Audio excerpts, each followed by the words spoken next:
All right, listen, guys, that was awesome. I love when we have a push. It's, it's awesome when there's a push. It's awesome. We all win, really. We all get to see another match. So GG to the winner, which is all of us. GG to all of us.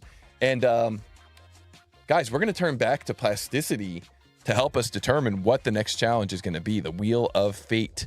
Now, normally I go through and I read everybody's answers, but when we start getting down to just the final 2 or 3 challenges here, I don't really go through and read everybody's answer. So we're just going to shuffle this thing. I'm just going to ask you, Phil, what do you think it's going to be? You already got your one correct.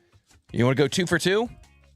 Well, 13's unlucky. So okay. In the world of what I do, I'm very unlucky, it seems. All right, I like it. Here we go. Shuffle, shuffle, shuffle, shuffle, shuffle, shuffle, and spin. Round and round it goes. What does the Wheel of Fate have in store for us? Oh, boy.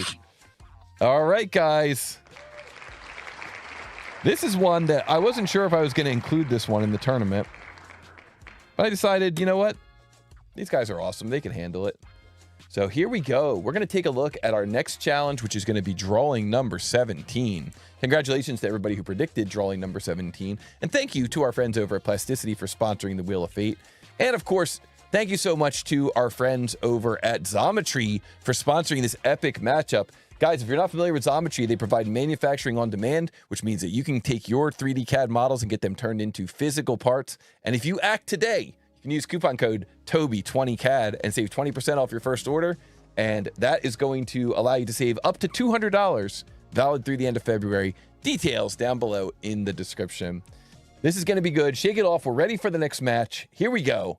This next CAD vs. CAD battle featuring Dom from the United States running SolidWorks going up against our current world champion of 3D CAD speed modeling, Ricardo Jean from Brazil.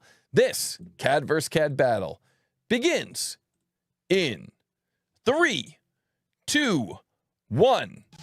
Go! What is the mass of this multi-body part or assembly in XXX.X pounds? Both of our runners are grabbing a screen capture. Both of our runners are moving that screen capture onto their second screen and attempting to model this thing up. This is an oldie but a goodie. It's the ski lift chair. I wasn't sure if I was going to include this or not. This was originally dedicated to our friend Aaron C. We've done a little bit of a remix here for this challenge so that our runners don't have too much of an advantage if they've done this before. But this one is available in our library at tootalltoby.com. It's made from various materials. You got to see the bill of materials. It's made from some tubing. It's made from some solid stock, some bar stock. It's made from some plastic seats. What is the mass of this multi-body part or assembly in XXX.X pounds? This is going to test these guys on their ability to manage multi-body, their ability to do sweeps, their ability to remove some materials from other materials. You can see the way that the chair is cut. The tube geometry is removed from the benches clean and with no gaps.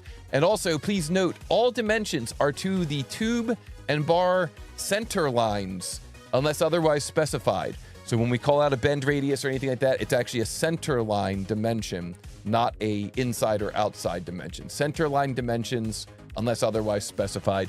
Good luck to our runners. Here we go. Both of our runners are in their CAD systems. Dom is on the left running SolidWorks. Ricardo is on the right running SolidWorks. They're only a minute and a half into this challenge, but they've both already come up with a game plan. They've both already started creating sketches, and it looks like Ricardo has drawn first blood, already sweeping a tube around this thing. Wow, wow, wow.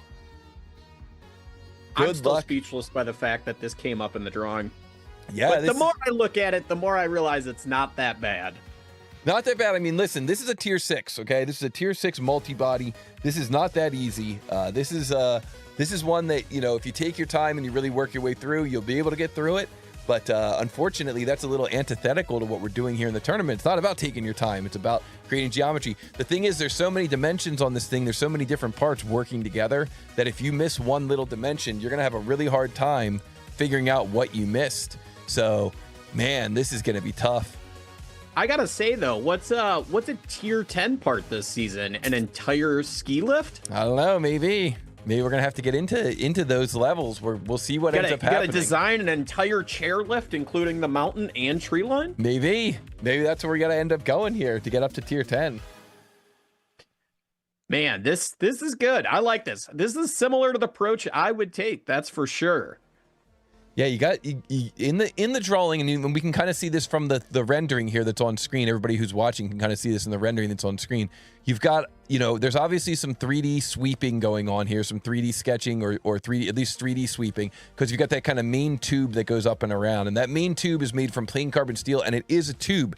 Now you can see that orange round part that's coming up and around, I call them the arm rests. Those are made from bar stock. Those are made from solid bar stock. And then that orange tube kind of goes and feeds into that larger tube. So the orange tube has diameter of 2 inches solid, and then you've got the tubes which have a 3-inch outer diameter and a 2-inch inner diameter. So that orange part kind of like sits inside of that other tube. And then of course you've got the plastic parts, and when it comes to those plastic parts, the geometry of the tube gets removed from those plastic parts, and that kind of introduces its own set of challenges too. So this is definitely one of these models that you want to try to discretize it. You want to try to figure out, I'm going to do this, and then I'm going to do this, and then I'm going to do this. You want to have a game plan going into it. I think if you just jump in and start drawing geometry, you're going to end up in a spot that's going to be really difficult to solve and really difficult to troubleshoot.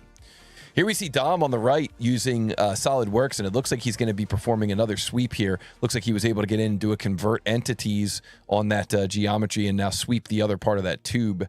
So it looks like Dom has got a pretty good start on this thing, but maybe I wonder what he's going to end up doing here, doing some kind of a split here, splitting this thing in half. We don't see split too often in these tournaments. I know that sometimes people get a little gun shy using that command.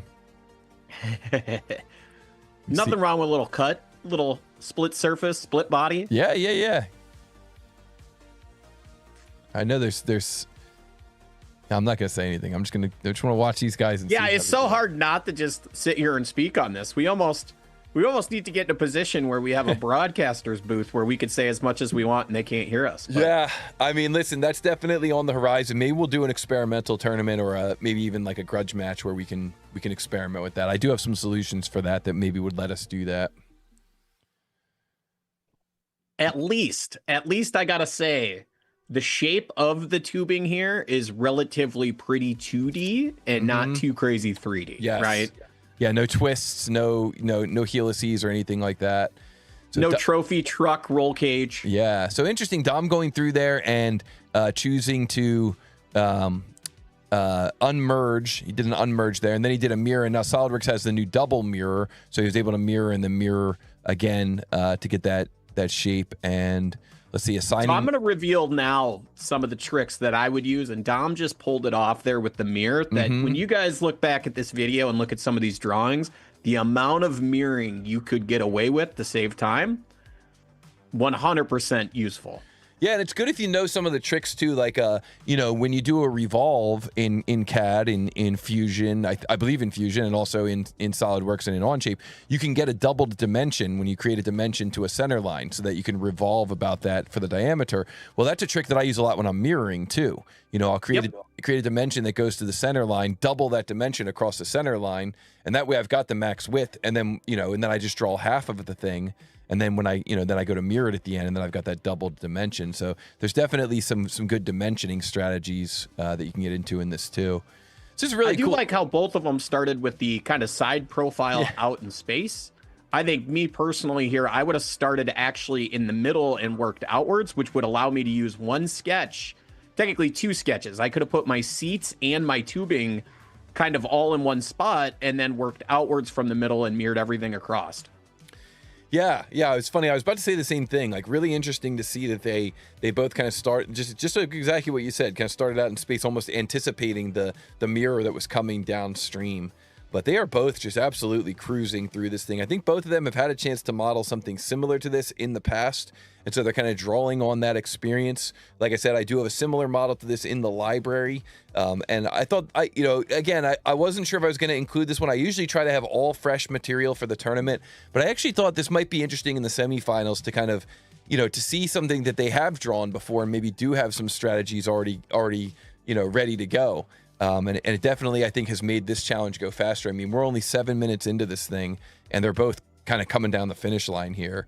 So now the question is, how do you remove the material of one part from the other? Or are they going to use a different strategy to clear out those chairs? Because right now the chairs are overlapping.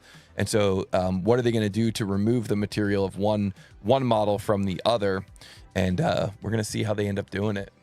I may have helped Ricardo out there a little bit, because he just pulled the move with the mirror that I would have did, where I would have did the tubing and seat covers all in one shot, and then a good old-fashioned combine to stitch them back together. Good old-fashioned combine. You like it. Material removal between the two. Again, this is fun when I get to watch SolidWorks only. I mean, that's nothing more than a combine also on our end to be able to take the seat pieces away. So Ricardo coming in with an answer, 728.27. That is not correct. That is not correct with intolerance. That is not correct. That is not correct with intolerance. So Ricardo possibly opening the door for Dom. Both of them are right on the home stretch. I can't believe they were able to get this tier 6 multi-body completed in under 10 minutes. Wow, wow, wow. Super impressive here from both of our runners. And let's see how they end up, kind of double checking this. But Ricardo comes in with his first answer, 728, and that is 728.3, and that is not correct. That is not correct with intolerance.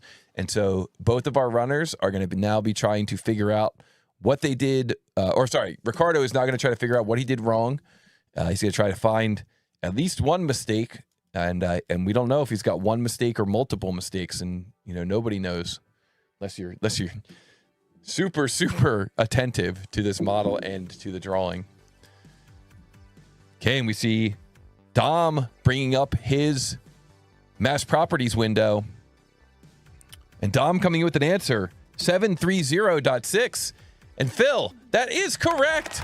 And wow, congratulations to Dom, locking down the first point in this CAD vs. CAD battle. And wow, wow, wow, that is awesome. And what a battle there. And Phil, man, that was a cool model. That is a very cool model. And really cool to see our runners kind of going through and modeling that thing up. And Phil, we're heading into